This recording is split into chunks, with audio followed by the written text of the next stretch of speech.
hope you're doing well. Well, today I'm going to talk about, yes, the 1977 film Star Wars. I have the Blu-ray. I have the D specialized edition on these Blu-rays, which attempted to show the movies as they existed in their original form, and then I have the specialized editions here, the Blu-rays, this set of the original trilogy as well.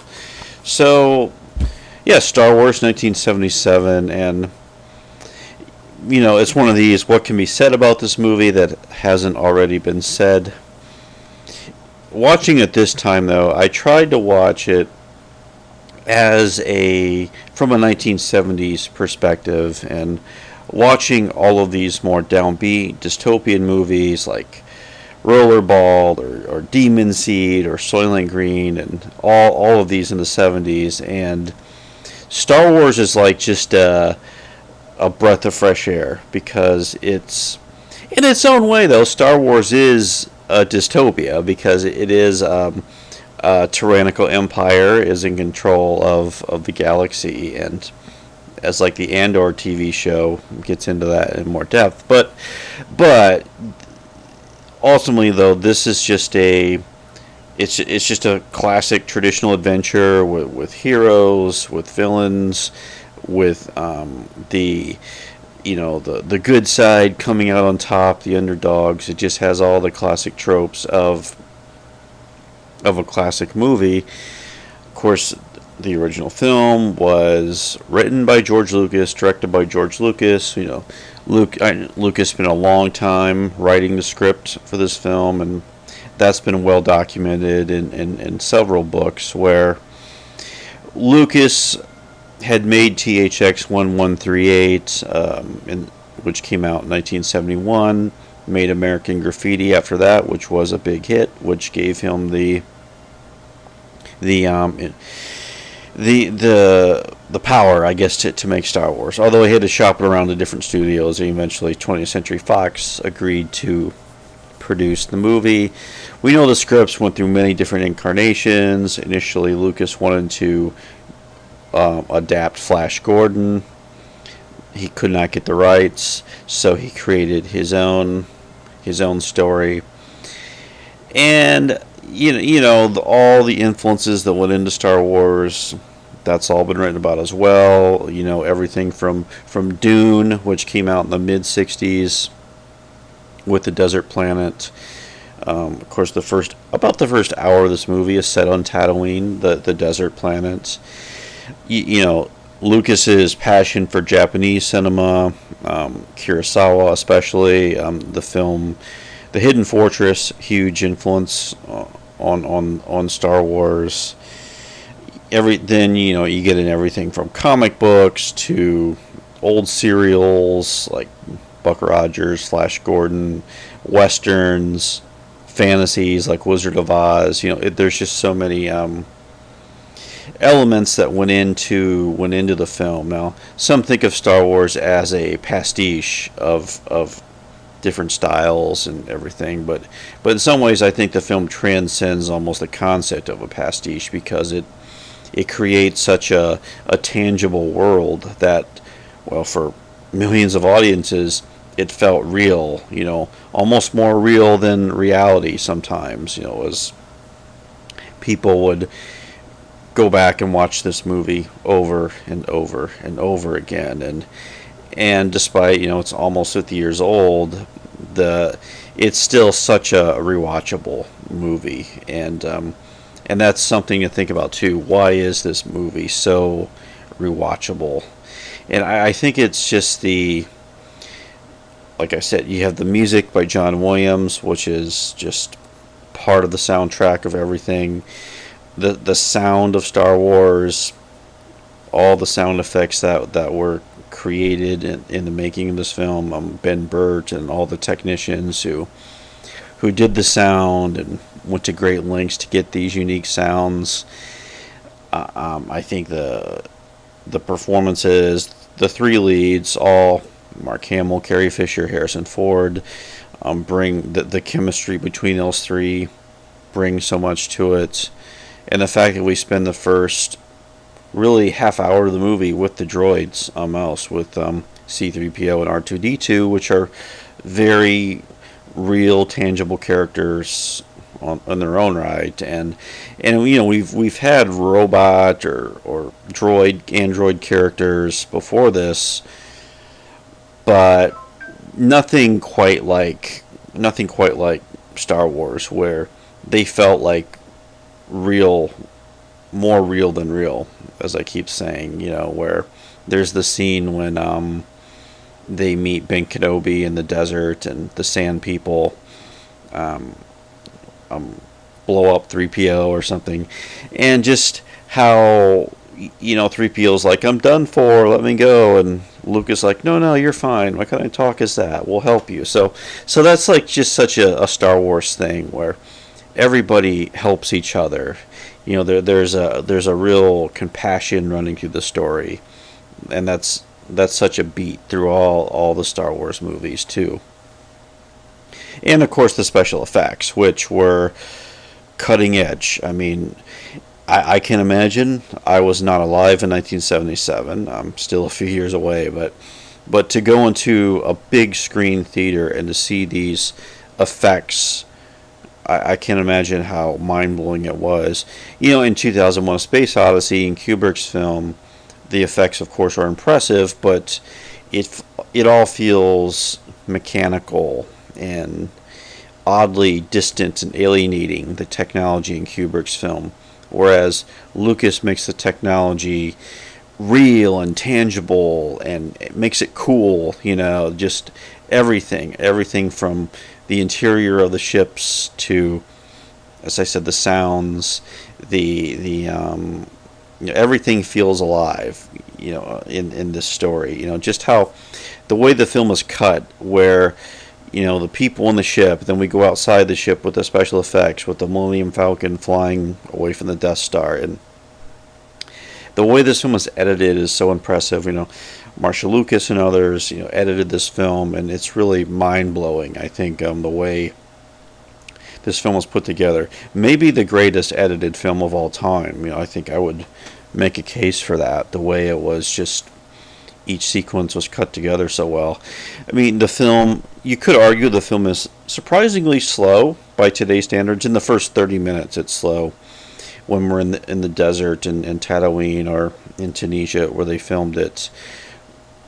But we're world building, to use the fashionable term today, where we're getting to know the characters and we're learning the rules of the universe. It goes back to that Kurosawa thing of you just kind of have to watch and learn. The environment might be very foreign to you, but you figure it out the more you watch and pay attention, which we get in Star Wars as well. So yeah, and there's so many great special effects moments in the film, and really the second hour of the film, the pace picks up quite dramatically in the second half, where they blast off Tatooine, and then we're on the Death Star for a while. We have a whole rescue mission, and then we get to the final battle, which was the great showcase of the film.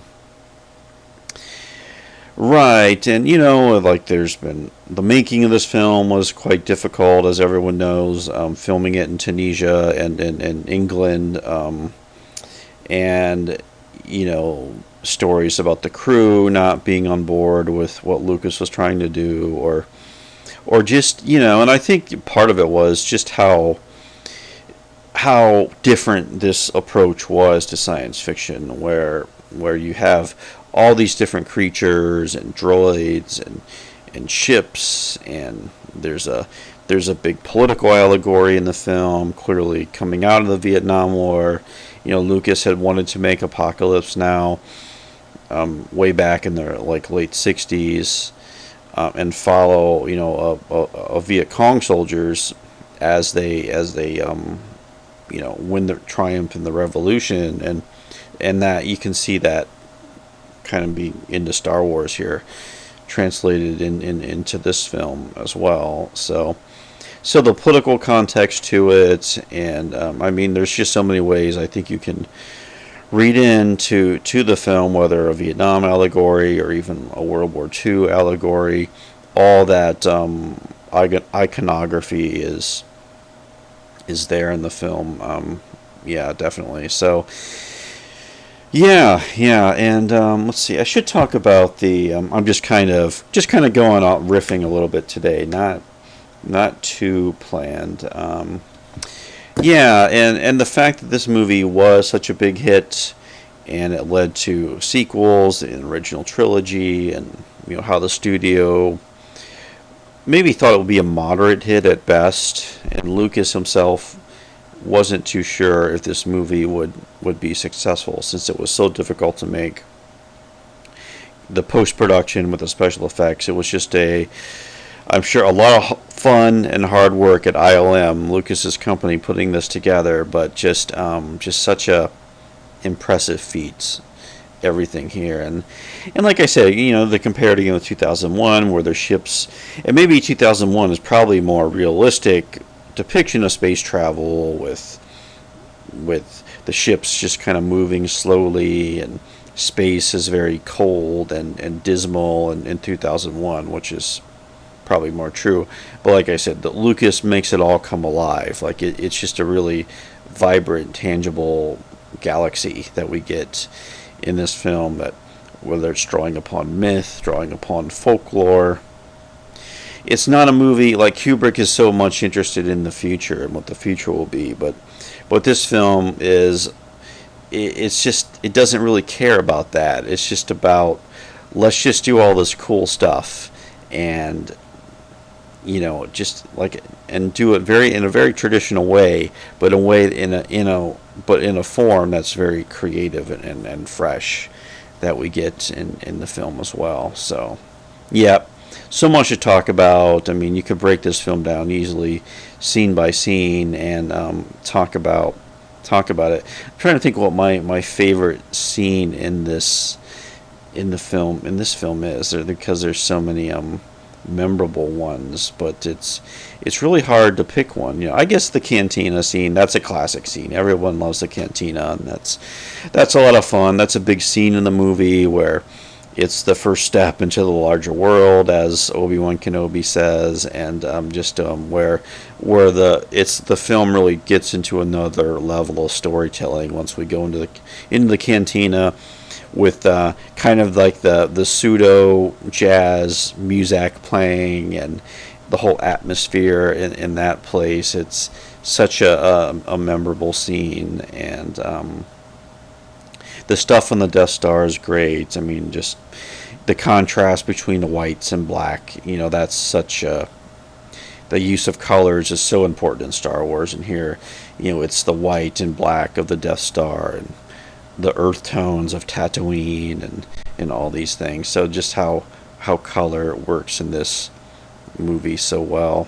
So yeah, and just many memorable moments. And if you think of this movie too as a standalone movie, like if just say Star Wars had not become a hit, we only had this film, I think it would still be considered one of the great science fiction films. Some consider it fantasy or space opera, and I'm not really here to get into debates about genre and things like that, but yeah, too. And I think I mentioned in the last video too how science fiction in the decade 70s have been a little more cerebral, a lot of really harsh social commentary, and a really foreboding about the future, and all that type of thing, and how Star Wars was just pushing against all that so much, and just really coming at the genre from a completely different perspective.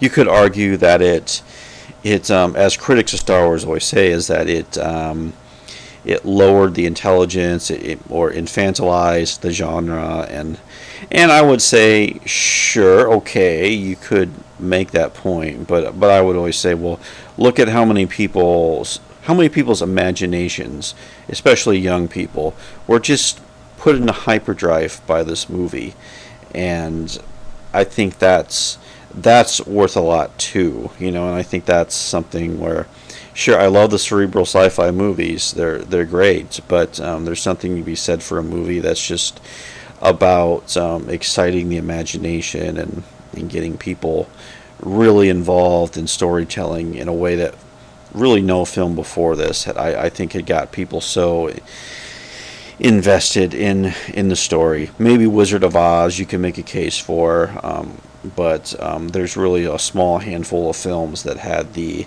effect of this movie. So yeah. Anyway, I briefly mention there have been George Lucas has went back and fine tuned the film a lot through the years. Whether you get into the home video era in the 80s, where you had the VHS and Laserdisc and DVDs and all that. Of course, in 1997, for the 20th anniversary, Lucas touched up the film a little bit, the specialized edition, where added some CGI effects, included some scenes that did not make it into the original cut of the film. And I'm of two minds about that. I think where it was great. I remember in 97 to see the film really spruced up, because by that point I had only seen Star Wars on VHS, and the quality of the VHS was nothing compared to seeing a fully restored version on the big screen, and then what they could do with DVD and Blu-ray and so forth. So the fact that going back and touching up a film is fine. Putting in some of the CGI stuff, that I can see where it does feel a little out of sync with the vision of the original film, where there is this, I think, spareness to the original version, especially in the early scenes on Tatooine, and that you have that desolate feeling, and it seemed like the specialized edition was trying to perk everything up a little bit, and just adding CGI in there. I think like the one that when 3PO and R2 are trapped in the barge that's moving the droids, and it's just like a bunch of junky robots in there in the original version, and then in the special version there's like all these kind of more streamlined droids included that looks a little out of place. So yeah, I mean, some of the choices I don't care for. Of course, there's the infamous Jabba the Hutt scene, which was included, which I prefer the version that does not include that scene, I think, for a number of reasons. But I don't want to pick. Overall, though, I think the fact that it did generate a lot of interest in Star Wars, and I'll talk more about that in further videos. But anyway, yeah, and like I said, going back to my original point, thinking about this as a 70s movie, and I think the dystopian themes are here, but they're presented a little bit differently. I think the pacing is very 70s. Lucas, whether he was doing THX or American Graffiti, there is that documentary style to the movie where the direction is very formal. Like there's no like fancy shots or anything like that. It's a very the direction feels very formal and traditional in this film, but it kind of has that documentary quality at the same time, which I think adds to it. And of course, Lucas would hand off to other directors for the following movies in this trilogy. Of course, Lucas would come back for the prequel films later, but yeah, like I said, there's just a lot one could talk about with this film, and I'm trying to think of some other things to mention, but yeah, I think I'll just leave it at that, and leave it at that. So it's always great to hear stories of anyone who watched Star Wars for the first time, or even saw it in a theater in 1977. It's always great to hear stories like that. So if anyone has those stories, it'd be great to hear them. So anyway, those are my thoughts on Star Wars. Thanks for watching, and I will talk to you later.